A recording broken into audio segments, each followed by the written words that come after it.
Բարև ձեզ հարգելի ռադիոլսողներ, եթերում ձեր փաստաբանը հաղորդաշարի հերթական թողարկումն է։ Այսօրվա մեր թողարկումը նվիրված է օդի աղտոտվածության հետ կապված հիմնախնդիրներին։ Մեր տաղավար ենք հրավիրել այս նպատակով զրուցելու Համաշխարհային բանկի հայաստանյան գրասենյակի կլիմայի հարցերով ավագ մասնագետ Իրինա Ղափանյանին։ Բարև ձեզ, Տիկին Ղափանյան։ Բարև ձեզ։ Շնորհակալություն հրավեր ընդունելու համար։ Այսօր կխոսենք մի խնդրի մասին, որը արդիական է շատ, թե մեզանում, թե աշխարհում, եւ ՄԱԿ-ի մարդու իրավունքների եւ շրջակա միջավայրի հարցերով հատուկ զեկուցողը օդի աղտոտվածության մասին նշել է, որ անլուր, անտեսանելի հանցագործ է երբեմն եւ առողջապահության համաշխարհային կազմակերպության տվյալներով յուրաքանչյուր տարի մահանում է օդի աղտոտվածության պատճառով մոտ 7 միլիոն մարդ։ Մենք աշխարհում շատ է խոսվում տարիներ շարունակ կլիմայի մասին, կլիմայի փոփոխության մասին, դրա հետևանքների մասին, կենսաբազմազանության կորստի խնդիրների մասին, օդի աղտոտվածության մասին եւս տարիներ շարունակ ավելի ու ավելի բարձրաձայնվում եւ սրվում է խնդիրը։ Կարող ենք ասել, որ այս խնդիրները հավասարաչափ դրված են սեղանի վրա այսօր եւ նույնատիպ են այս խնդիրները, թե այնուամենայնիվ կարող ենք ասել, որ օդի աղտոտվածությունը իր հետևանքներով ավելի ավերիչ է։ Շնորհակալ եմ Տիկին Սոլոմոնյան, միանշանակ համաձայն եմ ձեր հետ, որ շատ կարևոր թեմա է եւ անդրադառնալով կարևորությանը երևի թե ճիշտ կլինի առաջին հերթին շեշտել, որ միանշանակ բոլոր 3 օրակարգերը խիստ կարևոր են առնվազն միջազգային հանրության եւ համապատասխան միջազգային կառույցների համար, ինչպիսին օրինակ Համաշխարհային բանկն է, ինչով է տարբերվում, երևի թե կարելի ասել օրինակ կենսաբազմազանության առնչվող խնդիրները ավելի երկարաժամկետ տեսանկյունից են իրենց մասին մեզ տեղեկացնելու, այսինքն երբ որ մենք ունենում ենք կենսաբազմազանության կարևոր շղթաների այդ օղակների կորուստ, դա ավելի երկարաժամկետ տեսանելի է դառնում։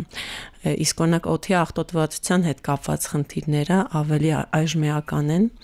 եւ ինչպես նաեւ կլիմայի փոփոխության։ Շատ անգամ մենք խոսում ենք 2030 թվականից 2050 թվականների մասին, բայց այսօր եթե օրինակ Հայաստանի մակարդակով դիտարկենք,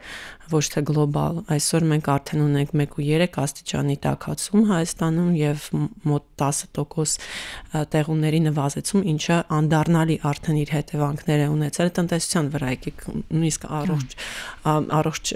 շրջակա միջավայրը, էկոհամակարգերը եւ մարդու առողջությունը մի կողմ դրած, միանշանակ արդեն մենք ունենք զգալի բացասական ներգործություն տնտեսության վրա։ Ինչ վերաբերվում է օդի աղտոտվածության, այո, այն շատ ավելի այժմեական է եւ այո, միգուցե լուռ է, բայց արդեն շատ տեսանելի, որովհետեւ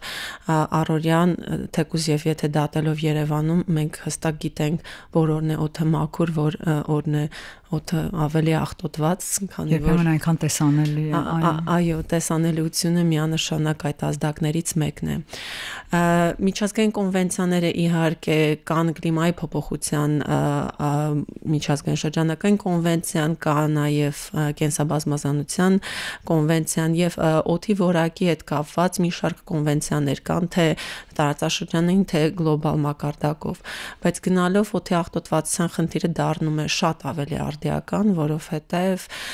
հետազոտությունները ցույց են տալի, որ ոչ միայն առողջապահական համակարգի վրա շատ բացասական ներգործություն ունի, դուք նշեցիք մահացությունների թիվը գլոբալ, այլ նաև տնտեսության արդյունավետության միանշանակ եւ վերջին տարիներին Համաշխարհային բանկը բավականին շատ ներդրում է անում հետազոտելու, թե ինչպես է հենց օդի աղտոտվածությունը ազդում տնտեսական տարբեր ցուցանիշների վրա եւ իրականությունը շատ ես չեմ երևի սոսկալի կձևակերպեմ, քանի որ այո թվով մահացությունները բարձր են, բայց նաև օրինակ եթե մենք վերածենք ոչ միայն մահացությունների առողջապահության համակարգի վրա բացասական ներգործության, այլ նաև աշխատունակության արդյունավետության, ապա այդ թիվը գալիս է մոտարապես 8 տրիլիոնից ավել եւ մոտ 61% բացասական ներգործություն ունի աշխարհի գլոբալ ՀՆԱ-ի վրա, ինչը բավականին մեծ ցուցիչ է։ Այո, եւ իսկ այս թվերի հետ եկենք այսպես նայենք հարցին։ Այո, ազդում է օդի աղտոտվածությունը մարդկանց վրա, մարդկանց առողջության, շրջակա միջավայրի, էկոհամակարգերի եւ տնտեսության, որոնց մասին արդեն դուք ասեցիք թվերով։ Արդյոք այսօր պետությունները, միջազգային հանրությունը այս թվերի հետ բավականին բարձր ցուցանիշ նշվեց ձեր կողմից, նստում է հաշվի եւ ինչը արդյոք գիտակցություն կա խորությամբ խնդրի եւ ինչ աշխատանքներ, պայքարի միջոցներ են տարվում նույն օդի աղտոտվածության դեմ, ինչպես օրինակ կլիմայի փոփոխության հետ կապված աշխատանքներ։ Երևի թե սկսեմ նրանից, որ բավականին մեծ տարբերություն կա ընդհանուր թե զարգացած երկրների, թե զարգացող երկրների ցուցանիշների, այսինքն տարբեր, օրինակ, եթե մենք օրենսդրության ենք նայում մշտադիտարկման, այն բոլոր միջոցառումների, որոնք որ օգտագործում են, կիրառվում են, նախատեսվում են օդի աղտոտվածությունը կանխելու համար, բավականին մեծ բացեր կան զարգացող երկրներում, ինչը որ նաև որոշ չափով պայմանավորված է բնակչության խտության, արդյունաբերության, խիստ աղտոտվածության եւ ցածր վերահսկողության խնդիրներով, բայց եթե օրինակ վերցնենք Եվրոմիության երկրներին, այնտեղ շատ խիստ գիտակցված է եւ օրենսդրական մակարդակով ընդունված է բավականին բարձր պայմաններ օդի աղտոտվածության հետ կապված աղտոտիչների ստանդարտների, բայց շեշտեմ նաև, որ նույն ԵՄ երկրները եւ Եվրոմիության համապատասխան դիրեկտիվները, որոնք որ ընդունված են այս 27 երկրների համար, նույնիսկ իրենք են մոտարկված համաշխարհային միջազգային առողջապահական կազմակերպության պահանջներին եւ առաջարկություններին, որոնք որ ամենախիստն են։ Եվ նույն վերջերս ընդունված 24 թվականի ԵՄ դիրեկտիվը ելի մոտարկում է, այսինքն չի հասնում առողջապահության համաշխարհային կազմակերպությունը ներողություն, որպես այդպեսին ժամանակ առ ժամանակ մշակում է այդ ուղեցույցները, որոնք որ ըստ այդ չափորոշիչները պարունակում են, ինչպիսին պետք է լինի սահմանային նվազագույնը, ինչպիսին չպետք է լինի,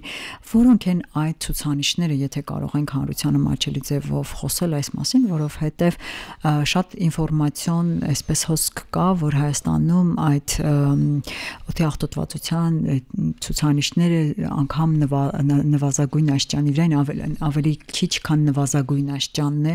օրինակ կամ էլ աղբյուրներում տեսնում ես, որ Հայաստանում օդի աղտոտվածությունը ավելի վատ է, քան մի շարք երկրներում, որոնք հայտնի են իրենց օդի աղտոտվածության հիմնախնդիրներով ավելի վաղ ժամանակից, ինչպիսին օրինակ Հնդկաստանն է եւ այլն։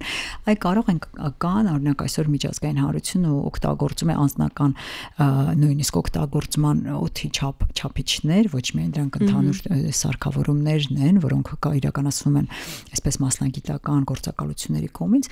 այ ինչպիսին են ԱՀԿ չափորոշիչները այս իմաստով։ ԱՀԿ չափորոշիչները բավականին խիստ են եւ ԱՀԿ-ի համար ամենակարևորագույն երևի աղտոտիչը այս բանին, որը եւս մեկ անգամ վերանայվել է 21 թվականին, դա PM2.5-ն է։ PM-ը դա particulate matter-ն է, որը ժողովրդական լեզվով ասած փոշու մասնիկն է եւ իր չափերը կա նույնիսկ PM1, կա PM2.5 եւ կա PM10, որը ավելի խոշոր փոշու մասնիկներն են։ Ինչու են դրանք համարվում ԱՀԿ-ի համար կարևոր աղտոտիչներ, որոնցով որ մասնավորապես գնահատվում է օդի աղտոտվածությունը, որովհետեւ ամենաբացասական ներգործությունը մարդու առողջության վրա ունենում են հենց այդ փոշու մասնիկները, հատկապես թոքերի հատկապես թոքերի ստորին հատվածներում նստում եւ մնում են այդ փոշու մասնիկները։ Այսինքն ԱՀԿ-ն ունի այդ առաջնահերթ աղտոտիչների ցուցակ, որոնց ամենասկզբնական դիրքերում են այդ փոշու մասնիկների, հատկապես 2.5-ը։ Մեզ մոտ ցավոք սրտի այս պահի դրությամբ այն մշտադիտարկման դիտակայանները, որոնք որ կան Հայաստանում 15-16-ն են, վերազինման կարիք ունեն Դրանք եթե չեմ սխալվում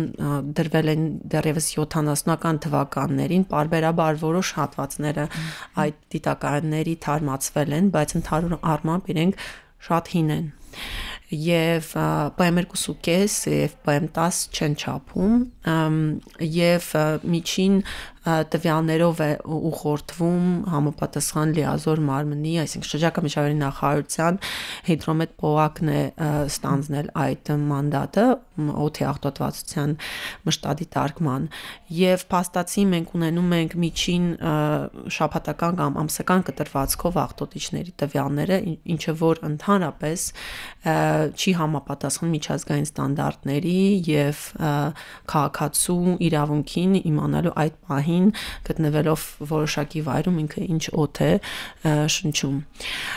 Կառավարությունը նախաձեռնել է մի շարք կարևոր միջոցառումներ, այդ թվում նաև պետբյուջեից հատկացվել էր գումար դեռևս 2023 թվականին, որպեսզի այդ 15-ից գոնե 2 մշտադիտարկման դիտակայանները վերազինվեն ամբողջությամբ, իրականում դրանք շատ թանկ սարքավորումներ են, բայց երբ որ գնահատում ենք այն բացասական ներգործությունը, որը ունի օդի աղտոտվածությունը մեր տնտեսության վրա, միանշանակ այդ ներդրումը արդարացված է։ Ուղղակի ինչքան գիտեմ դեռ չեն տեղադրվել այդ 2 դիտակայանները, քանի որ պայմանավորված է մի շարք համագործակցությունների խնդիրներով, այդ թվում նաև քաղաքապետարանի, որպեսզի հատկացվի տարածք եւ այլն։ Բայց ընթացքում են այդ միջոցառումները ուղղակի իրականում դանդաղ հաշվի առնելով, որ գնալով օդի աղտոտվածության խնդիրը դառնում է ել ավելի սուր մեր հանրության համար։ Արդեն շատ տեսանելի են դրանք։ Այո, Հայաստանի Հանրապետությունում կարծես թե ցավոք անբարենպաստ պայմաններ են եւ դրանց պատճառները, այսպես եթե տարիներ շարունակ եղել են եւ վերահսկողության ներքո չեն եղել, այսօր դրանց թվին գումարվում են շինարարությունը, հանքերը, հին ավտոմեքան տրանսպորտային միջոցների, այսպես ոչ արդյունավետ վերահսկողության համակարգը կարծես թե չի թարմացվում եւ չեն ստուգվում ցավոք սրտի եւ այլն այդ աղբավայրերի այրումը եւ այլն։ Դուք նշեցիք այդ մասնիկների մասին եւ այսօր գիտենք նաեւ որ քաղաքապետարանը 4-ամյա այդ մակրոթի հետ կապված ծրագրեր է իրականացնում։ Արդյոք մեզանում եւ դրսում օդի աղտոտվածության հետ կապված պատճառները նույնն են եւ կարող ենք ինչ որտեղ նույնացնել պայքարի միջոցները, թե ոչ, որովհետեւ օրինակ, չգիտեմ, ես կարծում եմ, որ այնուամենայնիվ տարբեր են, որովհետեւ արևմուտքում դու այդքան թվով օրինակ հին ավտոտրանսպորտային միջոց չես հանդիպի կամ ստուգման մեխանիզմը շատ խիստ է եւ չի կարող ինչ-որ կոնկրետ, ես չգիտեմ, ես հիշում եմ, որ ավտոմեքենա վարելիս երբեք չեմ ստուգել ավտոտեխնիկը անցնելիս այդ համապատասխան սարքը, որը որ չպետք է աղտոտվածություն առաջացնի։ Չգիտեմ հիմա որքանով է չափորոշիչները փոխվել, ինչքանով են խիստ, ինչքանով է վերանայվել։ Ինչպիսին է այդ պայքարի այսպես ռազմավարությունը, քաղաքականությունը, որովհետև այն ծրագիրը, որ պետականորեն ներդրվել է, արդյոք այսպես համալիր է եւ բոլոր ոլորտներում պայքարը կազմակերպված է։ Այդտեղ երևի հենց ձեր հարցի պատասխանն է, որ ցավոք մենք դեռ չունենք այն կարևոր բաղադրիչը, այսինքն կոորդինացումը բոլոր լիազոր գերատեսչությունների միջև, որպեսզի այդ խնդրին լուծում տանք։ Այո, շրջակա միջավայրի նախարարությունը որպես գերատեսչություն ունի մանդատ եւ համապատասխան վարչություն եւ ստորաբաժանումներ, որոնք որ զբաղվում են օդի որակի բարելավման։ Բայց այստեղ կարևոր է նշել, որ օդի որակի բարելավումը սկսում է առաջին հերթին օդի որակի պատշաճ գնահատման եւ այսօր մենք եւ հանրության մեջ կան բազում հարցումներ, արդյոք ինչքանով է աղտոտված օդը, որովհետև պատկան մարմինները ասում են այդքան էլ աղտոտված չի, բայց տարբեր աղբյուրներից այլ տվյալներ են գալիս։ Այստեղ կարծում եմ նախ եւ առաջ պարզաբանման կարիք կա։ Այո, քաղաքապետարանը պնդում է, որ կան համապատասխան փոքր սարքավորումներ, որոնք որ տեղադրված են քաղաքով մեկ եւ գնահատում են մասնարարպես փոշու մասնիկների առկայությունը օդում, Սակայն դրանք այսպես կոչված indicative մոտավոր չափումներ են, ինչպես ես նշեցի, այդ մշտադիտարկման դիտակայանները իրենք ռեֆերենտ դիտակայաններ են, որոնց հիմքը պետք է որպեսզի կարողանան կալիբրացնենք այլ տվյալները, այդ թվում նաև արբանյակային տվյալներ, այսօր երբ որ բացում ենք IQAir կամ այն նմանատիպ հավելվածը, դրանց տվյալները մասնավորապես հավաքագրվում են արբանյակային տվյալներից եւ կալիբրացվում են այդ կետային փոքր դիտակայաններից կամ փոքր մոնիտորինգային սարքերից, որոնք որ հստակ տվյալներ չեն տրամադրում։ Դրա համար է շատ խիստ կարևոր, որպեսզի կառավարությունը կարողանա հնարավորինս սեղմ ժամկետներում վերազինել բոլոր դիտակայանները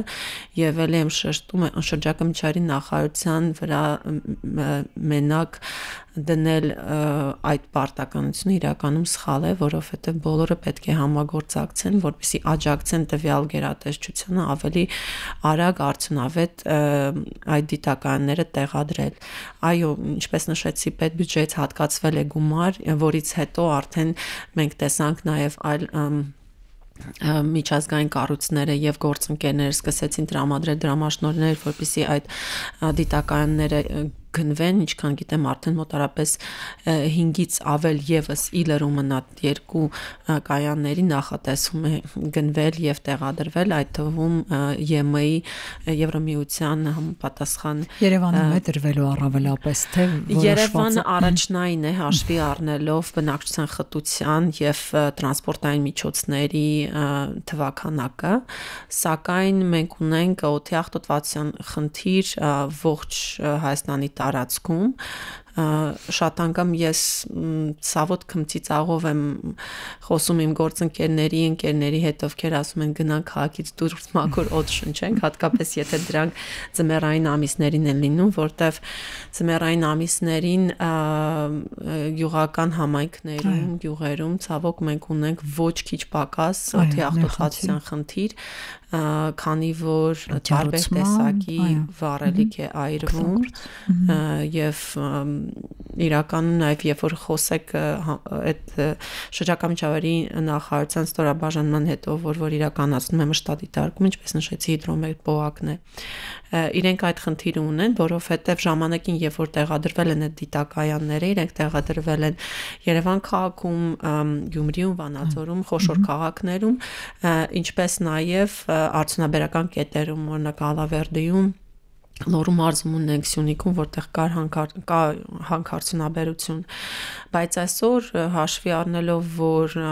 ցածր որակի վառելիք է այրվում կամ տարատեսակ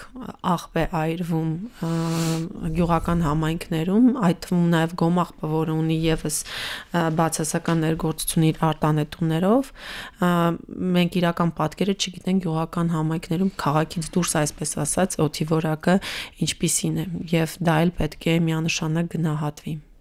Մենք խոսենք նաև իրավական հարցերի մասին, ես հիշեցնեմ պարզապես մեր ռադիոլսողներին ու շմիացած ռադիոլսողներին, որ ձեր փաստաբանը հաղորդաշարի եթերում մենք այսօր խոսում ենք մաքրոթի իրավունքի եւ օդի աղտոտվածության խնդիրների մասին, անդրադառնալով նաև իրավական ասպեկտներին։ Մեր հյուրն է Համաշխարհային բանկի հայաստանյան գրասենյակի կլիմայի հարցերով ավագ մասնագետ Իրինա Ղափլանյանը։ Տիկին Ղափլանյան,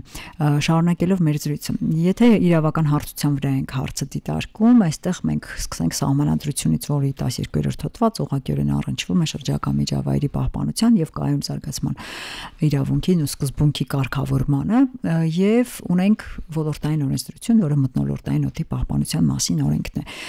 Սահմանադրության մասով ես որպես սահմանադրագետ պարզապես կասեի, որ այն միջազգային իրավական կարգավորումներից հետ է մնում, քանի որ ամբողջ աշխարհը արդեն իր սահմանադրությունները փոփոխում է եւ համապատասխանեցրել է առողջ մաքուր անվտանգ շրջակա միջավայրի իրավունքին, որը որ եւ նյութական եւ դատավարական իրավունքի հիմքերն է պարունակում, կխնդրեի, որպեսզի ոլորտային օրենքին անդրադառնանք, քանի որ ոլորտային օրենքը ընդունվել է շատ վաղ 90-ականներին եւ շատ քիչ է փոփոխվել, բայց ի պատիվ պետք է ասել, որ վերջին տարիներին նաեւ փոփոխություններ են կատարվել այդ օրենքում, կարծես թե ձեր եւ շրջակա միջավայրի նախարարության համատեղ ջանքերով նաեւ մշակվել են ենթաօրենսդրական ակտեր, որոնք ուղղակի այս փոփոխություններից բխում են։ Խնդրում ասեք, ինչ փոփոխություններ են դրանք, ինչքանով են նպաստելու մեզանում մաքուր օդի, այսպես, որտեղ մենք գիտենք, որ արդեն ՄԱԿ-ի բանաձևերով եւ այլն այն որպես այդպիսին անընդհատ ճանաչվում է որպես մաքուր օդի հիմնարար իրավունք եւ այն կազմում է այդ առողջ շրջակա եւ անվտանգ իրավունքի մաս։ Շնորհակալություն Տիկին Սոմոնյան, նախքան անդրադառնալը իրավական հատվածին փորձեմ ավարտել նախորդ հարցի պատասխանը, քանի որ կարծում եմ կարևոր է խոսել եւ բարձրաձայնել նաեւ այն խնդիրը, որ իրականում երբ որ համեմատում ենք արևմուտքի թե օրենսդրական դաշտը, թե կարգավորումները եւ ասիական երկրների մեր հետ խորհրդային երկրները ինչ-որ միջին հատվածում են գտնվում, թե օրենսդրական բարեփոխումների, թե կարգավորումների եւ մեր հետազոտությունները ցույց են տալի, որ այս տարածաշրջանում, այսինքն մասնավորապես հետ խորհրդային երկրներում շատ նմանատիպ են խնդիրները օդի որակի կարգավորման հետ կապված, այսինքն այդ առումով չի ասի, որ Հայաստանը ինչ որ յուրահատուկ է։ Մենը Վրաստանում է հավանաբար։ Այո, չնայած Վրաստանը մի քիչ առաջ է ընկել մեզանից թե կարգավորումներով, թե օրինակ նույն կանաչ տարածքների մեծացման տեսանկյունից իրենք շատ ավելի պրոակտիվ են, նույն մայրաքաղաքում իրենք շատ ավելի արդյունավետ են իրականացնում կանաչ տարածքների մեծացման ծրագրերը, բայց Հայաստանի յուրահատկությունը եւ մասնավորապես Երևանի յուրահատկությունը մի քանի շեշտադրումներ կուզենայի ասել այդ յուրահատկությունների մասին։ Տեսեք, օրինակ մենք ունենք առնվազն 24, սա ասում եմ տվյալներ 2019-ի դրությամբ, երբ որ մենք գնահատեցինք եւ քարտեզագրեցինք տվյալները, Երևանի մերձակայքում եւ Երևանի ներսում ունենք մոտարապես 24 քարհանքեր եւ երբ որ այդ ժամանակ մենք նայեցինք ընդհանուր առմամբ նախագծերը եւ նախագծային շեղումները բավականին մեծ էին։ Ինչպես նաեւ բոլորս գիտենք, ցավոք սրտի քարհանքերում այն կարգավորումները, որոնք որ դրված են օրենսդրության մեջ, այսինքն փոշենստեցման միջոցառումները չեն իրականացվում։ Եվ այստեղ խնդիր կա, որ լիազոր մարմինները այդ հարցը խստորեն դնեն եւ փորձեն լուծումներ տալ, որովհետեւ միանշանակ մենք այդ խնդիրը ունենք։ Հաջորդ խնդիրը երևի այս բանից պետք է սկսել հանգամանքից եւ յուրահատկությունից Երևանը այսպես ասած փոսի մեջ է գտնվում եւ կուտակումները շատ ավելի զգալի են ինչպես նաև մեր քամիների յուրահատկությունը ցերեկային եւ գիշերվա ժամերին եւ այդ այսինքն ֆիզիկա աշխարհագրական դիրքը քաղաքի բարենպաստ չէ օդի որակի համար այսպես կարճ ասեմ եւ բայց նաեւ նպաստում ենք մենք բոլորս այո նպաստում ենք մենք բոլորս եւ ասեմ որ հատկապես ձմեռային ամիսների երբ որ մենք անում ենք սեզոնային գնահատումներ հատկապես ձմեռային ամիսների անտանելի վատ է լինում օդը շատ անգամ ասում ենք սա Նյու Դելհի է թե Երևանն է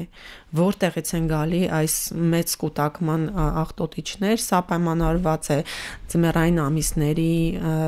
վատ որակի վառելիքի օգտագործման, որը կարող է լինել Երևանից դուրս, բայց մտնի Երևան,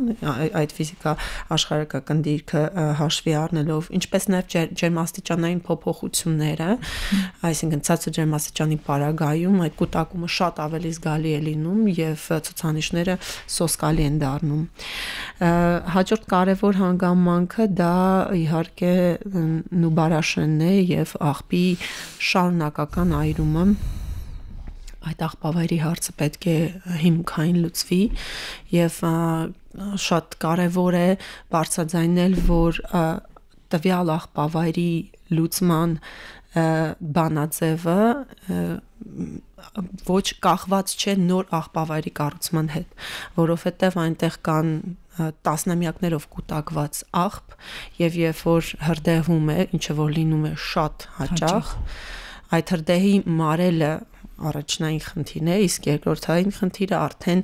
քանի որ հրդեհը շարունակում է եւ այդ այրումը շարունակում է իջնել ուղղահայաց, քանի որ տասնամյակներ շարունակ մենք ունենք կուտակում աղբի եւ այնտեղ անընդհատ այդ ծուխը կա եւ դա պետք է լուծել եւ չկապել որևէ այլ նոր աղբավայրերի հետ այս խնդիրը արդեն երկրորդ տասնամյակն է, որ դրված է եւ տարիներ շարունակ կառավարությունը սպասարկում էր մի վարկ, որը փաստացի պետք է օգտագործվեր գործողն ու բարաշեն աղբավայրի փակման համար, որը տեղի չունեցավ։ Օր առաջ այս հարցը պետք է լուծվի, որովհետև ցավոք սրտի աղբավայրում աղբի այրման պարագայում մենք ունենում ենք այնպիսի արտանետումներ, որոնք որ մենք նույնիսկ չափելու հնարավորություն չունենք,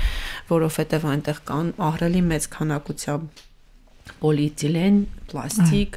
իսկ պոլիմերների այրման պարագայում մենք ունենում ենք բիֆինիլների եւ ֆուրանների արտանետումներ, որոնք որ շատ խիստ կանցերոգեն են եւ վտանգավոր առողջության եւ պատահական չէ քաղցկեղի հիվանդությունների մշտական աճը վերջին տարիներին եւ սրա ազդեցությունը։ Իհարկե մենք մեր հաղորդումներից մեկի ընթացքում կանրադառնանք եւ քաղցկեղի աճի, նրանց ազդեցությունը թե աղտոտվածության մաշկի հետ կապված փոփոխությունների եւ լուրջ հիվանդությունների, վերին շնչուղիների եւ ընդհանրապես մի շարք այլ անգամ կարծեմ հետազոտություն կա, որ դրանք սրտանոթային հիվանդությունների վրա են անդրադառնում, բայց սա մենք սրան չենք անդրադառնա, այսպեսի մի հարց Տիկին իհարկե պետությունը հնարավորին չափ ջանքեր գործադրում է, բայց ես կարծում եմ դրանք ժամանակը ցույց կտա որքանով են արդյունավետ, բայց մյուս կողմից մենք ունենք հանրությունը, որը որ պետք է եւս ակտիվ լինի։ Այն ինչպես եք դուք պատկերացնում հանրության ակտիվությունը այս առումով, որովհետեւ դա ի վերջո տալիս է արդյունք, երբ երկու կողմն էլ հանրություն եւ պետություն ակտիվ են եւ իսկապես այդ համագործակցությունը ստացվում է, վերջո պետք է համագործակցություն լինի։ Միանշանակ բոլոր շահագրգիռ կողմերը պետք է ներգրաված լինեն այս գործընթացի մեջ, այսինքն օդի աղտոտվածության կարգավորման եւ բարելավման գործի մեջ եւ բոլոր շահագրգիռ կողմերը ունեն իրենց շատ հստակ մանդատը։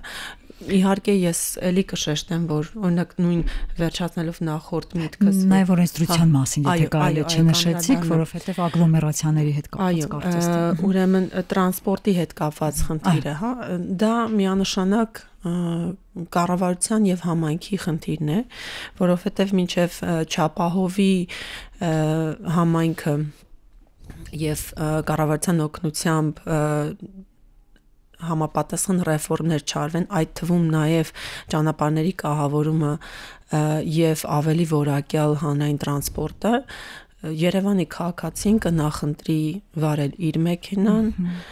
ժամերով մնալ խցանումների մեջ, չգտնել կայանման տեղ, բայց երթևեկել իր մեքենայով, ես հրաժարվել եմ մեքենայից։ Հա, դուք եզակի դեպքերից մեկն եք, Տիկին Սոլոմոնյան, իրականում տենդենսը հակառակն է ցույց տալի, որ քաղաքացիները, հատկապես երևանցիները նախընտրում են անցնել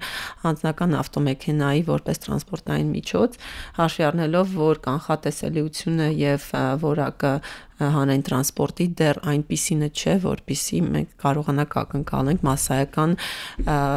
այսպես ասած, shift դեպի հանրային տրանսպորտ։ Այստեղ մի այլ խնդիր կա նաև, որ եթե մենք ուզում ենք օրինակ հեծանվային մշակույթը բարելավել եւ զարգացնել մայրաքաղաքում, առաջին հերթին պետք է կահավորենք ճանապարհները։ Այսօր ես նույնիսկ իմ երեխաներին տուն չեմ տալի հեծանվով քշել քաղաքում, քանի որ գետ մեկ հեծանվային արահետ չկա քաղաքում։ Իսկ դրա մասին խոսում ենք արդեն կա կենտրոնում մի փոքր։ Դա էլ արդեն չկա։ Կողմացի փողոցի վրա է մի քանի մետր, որպես ցուցադրական լավ օրինակ, դա էլ հիմա չկա։ Այսինքն ասած ես նաև, որ տրանսպորտի ոլորտում միանշանակ մեծ դեր ունի կառավարությունը եւ համայնքները, եւ այստեղ ակնկալում ենք համապատասխան օրենսդրական կարգավորումները, կահավորումը բարեփոխումները, որպեսզի քաղաքացին անցնի հանրային տրանսպորտին կամ ավելի առողջ հեծանվային տարբերակին։ Սակայն այս թեման շարունակելով, որն է քաղաքացու դերը այստեղ, եթե մեքենա եք վարում, մի հանեք կատալիզատորը։ Սա ինձ համար շատ առեղծվածային թեմա է, որովհետև ցուցանիշները շատ ցավալի են, նույնիսկ նոր ավտոմեքենա բերելով մեր քաղաքացիներ նախընտրում են կատալիզատորը հանել եւ վաճառել սև շուկայում, չգիտակցելով, որ այդ կատալիզատորը իրենց համար նախատեսված, այո, կանխում է այն վատագույն տեսակի արտանետումները, որոնք որ ներքին արման շարժիչների արտանետումների ցուցակում են, այսպես ասած, օրինակ, կամ տեսեք, շատ քիչ քաղաքացիներ տեղյակ են, որ վարչական իրավախախտումների մասին օրենքով հստակ արձանագրված է, որ տերևներ այրելը, խոտ այրելը, բերքահավաքից հետո դաշտեր այրելը ապօրինի է, վարչական իրավախախտում է եւ ցանկացած քաղաքացի դա տեսնելով կարող է ահազանգի համապատասխան իրավապահ մարմիններին։ Առաջին հերթին մի արեք դա, որովհետեւ դա առաջին հերթին ձեր շրջակա միջավայրի, ձեր մթնոլորտային օդի որակը խիստ վատթարացնում է։ Այսինքն վերադառնալով այդ մտքին միանշանակ կառավարությունը ունի իր դերը, համայնքները ունեն իրենց դերը եւ իհարկե քաղաքացին, որը պետք է շատ ավելի զգոն լինի եւ շատ ավելի գիտակից։ Անդրադառնամ նաև օրենսդրական բարեփոխումների, այո, դուք նշեցիք մթնոլորտային օդի մասին օրենքը, այո, այդ օրենքը ընդունվել էր 90-ական թվականներին, բայց շարունակական արվում էին փոփոխություններ եւ բարեփոխումներ այդ օրենքում, բայց երևի թե ամենածավալուն բարեփոխումները եղան մոտ 2 տարի առաջ, մենք աջակցեցինք նախարարության այդ փոփոխությունները իրականացնելու մեջ, ինչպես նաև հաջորդիվ առնվազն 11 տարբեր ենթաօրենսդրական ակտերում փոփոխություններ իրականացնելու եւ վերջին 2 ենթաօրենսդրական ակտերի աջակցության մասին կուզենայի շեշտել։ Առաջինը դա ստանդարտների վերանայումներ աղտոտիչների։ Հայաստանում այդ ստանդարտները բավականին հնեցված էին եւ երևի թե բոլոր արդեն համապատասխանում են արդյոք այսօր միջազգային չափորոշիչին։ Այո, խնդիրը դրված էր հնարավորինս մոտարկել Եվրոմիության համապատասխան դիրեկտիվների, ինչը որ արվեց եւ նախարարության հետ շատ լավ համագործակցեցինք այդ ուղղությամբ, շատ հստակ դրվեց խնդիրը եւ այդ խնդիրների լուծումները տրամադրվեցին մեր մասնագետների կողմից, ինչպես նաեւ երկրորդ օրենսդրական բարեփոխումը, ենթաօրենսդրական ակտի մշակումը կապված ագլոմերացիաների եւ զոնավորման, ժողովրդական լեզվով բացատրեմ ինչի մասին է այդ ենթաօրենսդրական ակտը, երբ որ մենք գնահատում ենք մթնոլորտային օդի որակը, այստեղ կարևոր է հասկանալ տվյալ տարածքում, տվյալ ագլոմերացիայում կամ զոնայում ինչ տնտեսական գործունեություն է տեղի ունենում, ինչպիսի կլիմայական պայմաններ են, բնակլիմայական կամ ֆիզիկա աշխարհագրական պայմաններ են, ինչպիսին է խտությունը բնակչության ու ըստ այդմ գնահատվում է, որ ինչպիսին պետք է լինի մթնոլորտային օդը իր